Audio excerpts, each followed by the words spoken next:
Chicken keema బిర్యానీకి నేను ఇక్కడ ఆర్గానిక్ చికెన్ బ్రెస్ట్ తీసుకున్నాను. ఇవి బోన్లెస్ అనమాట. దీన్ని ఇలా కీమా లాగా ఈ పెద్ద చాకుతో ఇలా కీమా లాగా దీన్ని కట్ చేసుకున్నాను.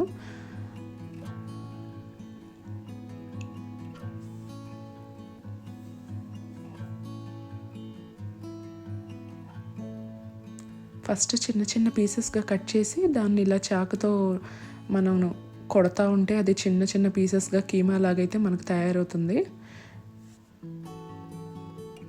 ఇలా తయారైన కీమాని మనం ఇప్పుడు ఒక బౌల్లోకి తీసుకుందాము.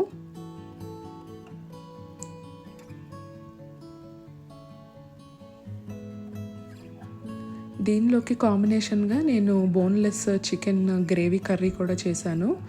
ఎందుకంటే మనకు బిర్యానీలో పీసెస్ ఏమి ఉండవు కాబట్టి గ్రేవీ చికెన్ కర్రీ దీంట్లో కలుపుకొని తినడానికి బాగుంటుందని అలా చేశాను అనమాట. ఇంకొక చికెన్ బ్రెస్ట్ని ఇలా చిన్న చిన్న క్యూబ్స్ లాగా కట్ చేసుకున్నాను, చిన్న చిన్న ముక్కల్లాగా కట్ చేసుకొని దీంతో గ్రేవీ కర్రీ చేద్దాం. ఈ సైజులో అయితే కట్ చేసుకోవాలి పీసెస్ని. నేను ముందు అల్లం వెల్లుల్లిపాయ పేస్ట్ చేసి పెట్టుకున్నాను మిక్సీలో. కొద్దిగా బిర్యానీ కోసం అల్లం వెల్లుల్లి పేస్ట్ పక్కన పెట్టుకుని అదే మిక్సీ గిన్నెలో ఉల్లిపాయలు, టమాటాలు, వేడి నీళ్ళల్లో నానబెట్టిన 2 ఎండుమిరపకాయలు, 1 స్పూన్ ధనియాలు, 1 స్పూన్ జీలకర్ర, 4 నుంచి 5 జీడిపప్పులు, ఇంకా గరం మసాలా దినుసులు అన్నీ కూడా చెక్క, లవంగం, యాలుక్కాయ, స్టార్ అనీస్ ఇవన్నీ కూడా వేశాను. తర్వాత 2 స్పూన్ల పెరుగు కూడా వేశాను దీనిలోనే నేను కూరకు సరిపడినంత కారం, పసుపు, ఉప్పు కూడా వేసేసుకున్నాను. ఇంకా మనం డైరెక్ట్గా ఈ పేస్ట్ ఇంకా చికెన్ కలిపేసి వండేసుకోవచ్చు. ఇంకా మనం సపరేట్గా కర్రీ కోసం కారం, పసుపు, ఉప్పు అవన్నీ వేయనవసరం లేదు. ఇదంతా కూడా కొద్దిగా వేడి నీళ్ళు పోసి ఇలా పేస్ట్ లాగా అయితే తయారు చేశాను. ముందు స్టవ్ మీద కుక్కర్ పెట్టేసుకుని దానిలో ఒక 6 నుంచి 7 స్పూన్స్ ఆయిల్ వేసుకున్నాను. నేను ఇక్కడ కోల్డ్ ప్రెస్డ్ పీనట్ ఆయిల్ వాడాను. అంటే మన గానుగ నూనె అంటారు కదా, అది పల్లి నూనె వేసుకున్నాను కుక్కర్లో. దానిలో ఇప్పుడు మనం ఫస్ట్ అయితే ఈ పేస్ట్ వేసేస్తాను. ఎందుకంటే దీనిలో ఉన్న పచ్చివాసన అంతా పోయేటట్టు ఒక్క 5 మినిట్స్ మనం ఈ పేస్ట్ని వేయించుకున్నాక అప్పుడు చికెన్ వేసుకోవచ్చు. దీంట్లో ఇలా మనం ఒక పేస్ట్ రెడీ చేసుకుంటే చికెన్ పీసెస్ కట్ చేసి పెట్టుకుంటే మనం చాలా ఈజీగా ఈ చికెన్ గ్రేవీ కర్రీ అయితే తయారు చేసుకోవచ్చు. ఇది వెజిటబుల్ పులావ్స్లోకి కానీ, ఘీ రైస్లోకి కానీ, కోకోనట్ రైస్లోకి కానీ, మనకి ప్లెయిన్ బగారా రైస్లోకి కానీ, రోటీస్లోకి కానీ, మనకి వైట్ రైస్లోకి కానీ కలుపుకొని తినడానికి చాలా బాగుంటుంది. ఇప్పుడు నేను కొంచెం మగ్గిన ఈ గ్రేవీలో ఈ చికెన్ పీసెస్ వాష్ చేసుకుని దీనిలో అయితే వేసుకుని ఒకసారి అయితే దీని మొత్తాన్ని బాగా కలుపుకుంటున్నాను. ఇప్పుడే మనం కొద్దిగా ఉప్పు అది సరిపోయిందో లేదో టేస్ట్ చూసుకుని, సరిపోకపోతే కొద్దిగా ఉప్పు అయితే వేసుకోవచ్చు. ఇంకా మిగతా అవేం వేయ అవసరం లేదు, ఎందుకంటే మనం పేస్ట్లోనే అన్నీ వేసేసాం కాబట్టి. ఇప్పుడు దీంట్లో నేను కొంచెం మధ్యలోకి స్లిట్ చేసి కట్ చేసుకున్న పచ్చిమిర్చి ముక్కలు అయితే ఇప్పుడు చికెన్ కొద్దిగా మగ్గాక దానిలో ఆ పచ్చిమిర్చి ముక్కలు అయితే వేసుకోవాలి.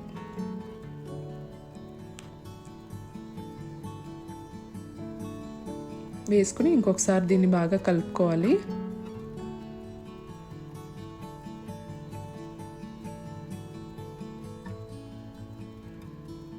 ఇప్పుడు మిక్సీలో కొద్దిగా మసాలా అది ఉంటుంది కదా, దాంట్లో కొద్దిగా నీళ్లు పోసుకుని ఆ మిక్సీ గిన్నెనంతా కూడా ఒకసారి ఇలా షేక్ చేసి ఆ వాటర్ని కొద్దిగా దీంట్లో పోసేసాను. ఎందుకంటే మనకి చికెన్ కుక్ అవ్వడానికి కుక్కర్లో ఆ వాటర్ హెల్ప్ అవుతుంది. ఇప్పుడు ఇదంతా కూడా ఒకసారి బాగా కలిపేసేసుకుని దీనిలో నేను ఇప్పుడు ఒక క్యూబ్ బటర్ అయితే వేస్తున్నాను. మనకి టేస్ట్ చాలా బాగుంటుంది. లాస్ట్లో మనం బటర్ వేసుకుంటే మనకు ఆ బటరీ ఫ్లేవర్ కొద్దిగా యాడ్ అవుతుందన్నమాట కర్రీకి. ఇప్పుడు కుక్కర్ మూత పెట్టేసి దీన్ని పక్కన పెట్టేసుకుందాం. పక్కన స్టవ్ మీదకి దాన్ని షిఫ్ట్ చేసేసుకుని దాన్ని ఒక 3 to 4 విజిల్స్ రానిస్తే మనకి కర్రీ రెడీ అయిపోతుంది. ఇప్పుడు మనం బిర్యానీ కోసం రైస్ కుక్ చేసుకోవడానికి పక్కన ఒక బౌల్లో నేను వాటర్ అయితే వేస్తున్నాను. ఇప్పుడు మనం 3 గ్లాసెస్ రైస్ తీసుకుంటున్నాము అంటే 10 గ్లాసెస్ దాకా వాటర్ అయితే పడుతుంది. ఎందుకంటే దీనిలో నుంచి మనం రైస్ని వడగట్టి దమ్ చేయడానికి సపరేట్ చేస్తాం కాబట్టి వాటర్ కొంచెం ఎక్కువగానే పడుతుంది. ఇప్పుడు దీంట్లో మనం బిర్యానీ దినుసులు కూడా వేసుకోవాలి. ఒక పెద్ద సైజు చెక్క, 7 నుంచి 8 లవంగాలు, కొద్దిగా షాజీరా,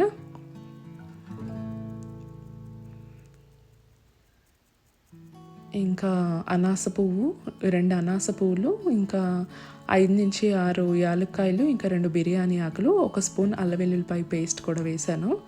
వేసి దీన్ని అంతటిని ఒకసారి బాగా కలుపుతున్నాను. ఇప్పుడు దీంట్లో జస్ట్ నేను 1 స్పూన్ ఆయిల్ వేస్తున్నాను. ఎందుకంటే మనకి రైస్ బాయిల్ అయ్యేటప్పుడు అవి అతుక్కోకుండా రైస్ అంతా కూడా పొడి పొడిగా వస్తుంది. అందుకని 1 స్పూన్ ఆయిల్ అయితే వాటర్లో వేయాలి.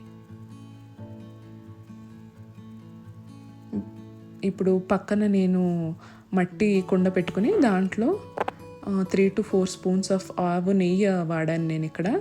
ఆవు నెయ్యి వేసుకుని, ఎందుకంటే నేతితో చేస్తే బిర్యానీ టేస్ట్ చాలా బాగుంటుంది. దీంట్లో నేను ఇప్పుడు సన్నగా చాప్ చేసిన ఉల్లిపాయలు అయితే వేసుకుంటున్నాను.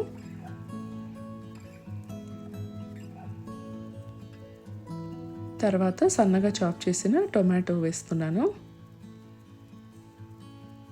కొద్దిగా పచ్చిమిర్చి, కొంచెం పచ్చిమిర్చి మనం బిర్యానీ వాటర్లో కూడా వేసుకోవాలి. ఆ రైస్ కూడా ఫ్లేవర్ అయితే వస్తుంది.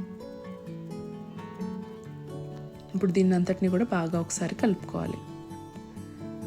దీన్ని అంతటిని బాగా ఒకసారి కలుపుకొని మనం మూత పెట్టేసేస్తే, ఇది సిమ్లో పెట్టేస్తే కొంచెం మనకు ఉల్లిపాయలన్నీ కూడా మెత్తగా మగ్గుతాయి.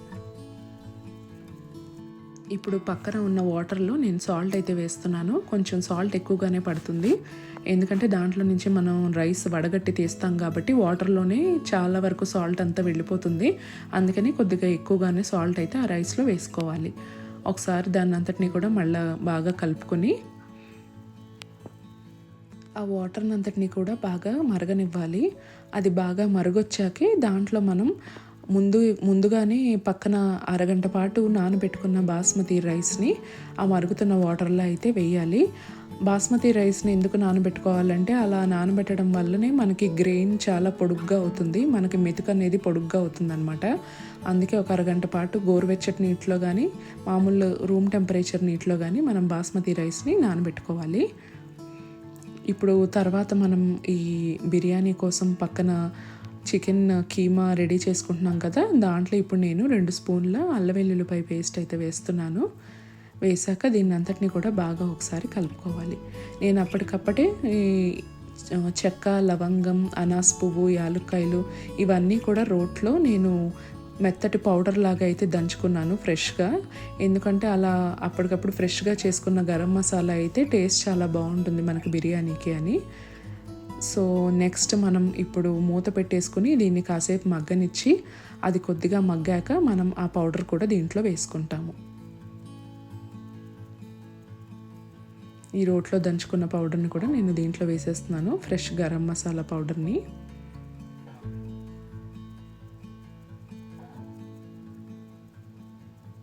ఇప్పుడు దీంట్లో ఇందాక మనం మిన్స్ చేసుకున్నాం కదా చికెన్ని, చిన్న చిన్నగా కీమాలాగా కట్ చేసుకున్నాం కదా, ఆ చికెన్ని దీంట్లో వేసుకోవాలి.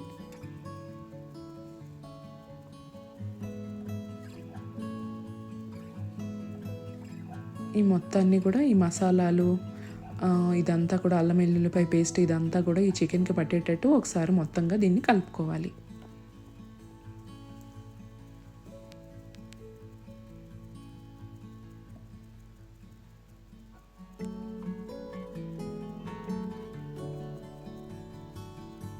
ఇప్పుడు దీంట్లో ఈ చికెన్కి సరిపడా అంత ఉప్పు,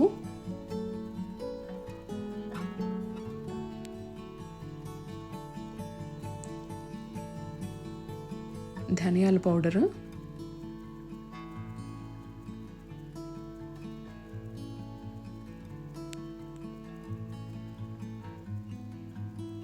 పసుపు,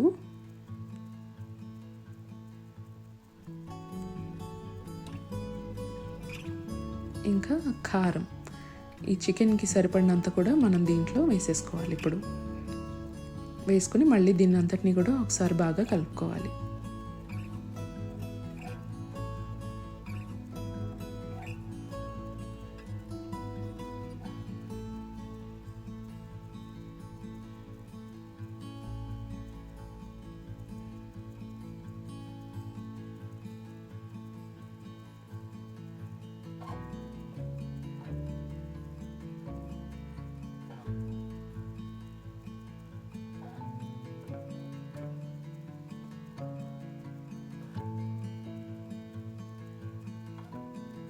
ఇప్పుడు మూత పెట్టేసి కాసేపు మనం మీడియంలో కానీ సిమ్లో కానీ పెట్టి కాసేపు ఆ చికెన్ని మగ్గనివ్వాలి. ఇప్పుడు మనకి పక్కన వాటర్ బాగా మరుగొచ్చింది కదా, దాంట్లో ఇప్పుడు నేను అరగంట పాటు నానబెట్టుకున్న బాస్మతి రైస్ని అయితే వేస్తున్నాను.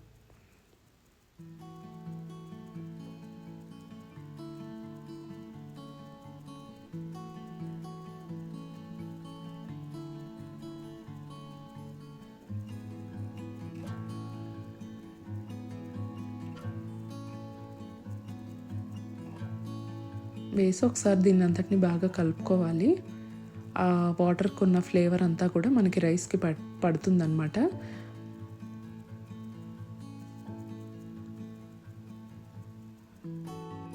ఇప్పుడు మనకి కీమా హాఫ్ కుక్ అయింది బాగానే.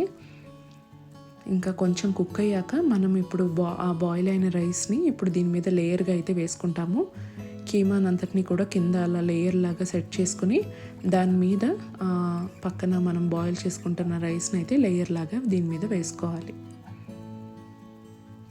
వాటర్ ఏం లేకుండా వడగట్టేసి జస్ట్ రైస్ని మాత్రమే వేసుకుంటాము. లాస్ట్లో కొద్దిగా వాటర్ని అయితే పైన వేసుకోవాలి. ఆ బాయిల్కి పెట్టాం కదా వాటర్ని, ఆ వాటర్ని అయితే పైన వేసుకోవచ్చు. ఎందుకంటే దాంట్లో మసాలాలు, సాల్ట్ అన్నీ కూడా ఉన్నాయి కాబట్టి మనం ఆ వాటరే వాడుకోవచ్చు. ఇప్పుడు నేను దాని అంతటిని కూడా ఇలా పైన లేయర్ లాగైతే వేస్తున్నాను.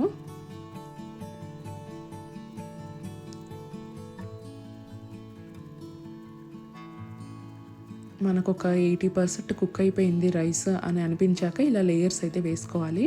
మరి ఇంకా బియ్యంగా ఉన్నదైతే వేసుకోకూడదు. మనకి 80% కుక్ అయిన రైస్ని ఇలా లేయర్స్ లాగా వేసుకోవాలి. అప్పుడే మనకి త్వరగా దమ్ అయిపోతుంది. ఇంకా జస్ట్ మనం ఇలా రైస్ లేయర్ వేసుకున్నాక జస్ట్ 15-20 మినిట్స్ మనం సిమ్లో అలా వదిలేస్తే అది త్వరగా కుక్ అయిపోతుంది. మనకి బిర్యానీ ఫాస్ట్గా రెడీ అయిపోతుంది అనమాట. మనం 45-50 మినిట్స్ దమ్లో పెట్టాల్సిన అవసరం అయితే ఉండదు.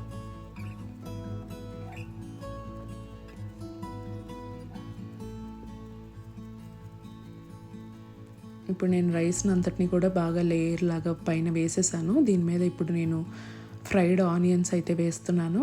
తర్వాత చాప్డ్ పుదీనా కూడా వేస్తున్నాను, సన్నగా కట్ చేసుకున్న పుదీనాని.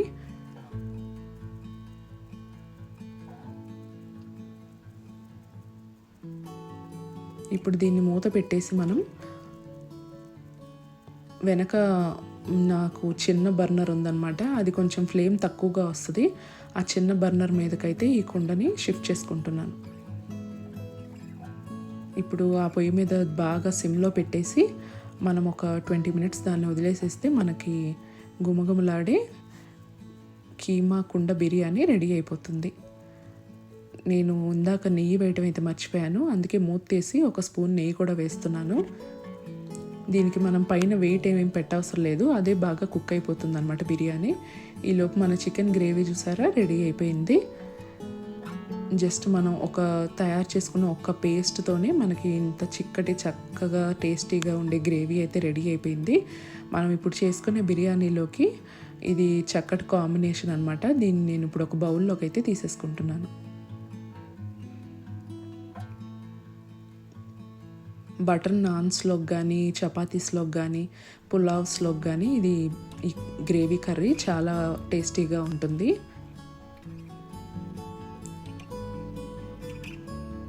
మనకి టేస్ట్ అయితే రెస్టారెంట్ స్టైల్లోనే వస్తుంది, చాలా యమ్మీగా ఉంటుంది. ఇప్పుడు చూడండి 20 మినిట్స్ తర్వాత నేను మూత అయితే తీసేసాను. మనకి బిర్యానీ అంతా కూడా బాగా దమ్ అయిపోయింది. కింద నుంచి ఒకసారి పైకి కలుపుకుంటున్నాను, చూసారా అన్నం అంతా కూడా పొడిగా ఎంత బాగా వచ్చిందో. కీమా కూడా చాలా బాగా కుక్ అయింది. మనకి తింటున్నప్పుడు ముద్దకి ఆ చికెన్ కీమా పీసెస్ వస్తూ ఉంటాయి. టేస్ట్ చాలా బాగుంటుంది. దీంట్లో మనం ఆ గ్రేవీ కర్రీ కలుపుకొని తింటే అసలు టేస్ట్ ఇంకా చాలా సూపర్గా అయితే ఉంటుంది. చూసారా అన్నం అంతా కూడా ఎంత పొడిగా వచ్చిందో. ఒకసారి కింద నుంచి పైకి అంతా కూడా బాగా కలుపుకుంటున్నాను. ఇంకా దీన్ని ప్లేట్లోకి సర్వ్ చేసేసుకుందాం. మీరు కూడా ఈ రెసిపీని తప్పకుండా ట్రై చేయండి. ఉంటాను మరి, బాయ్.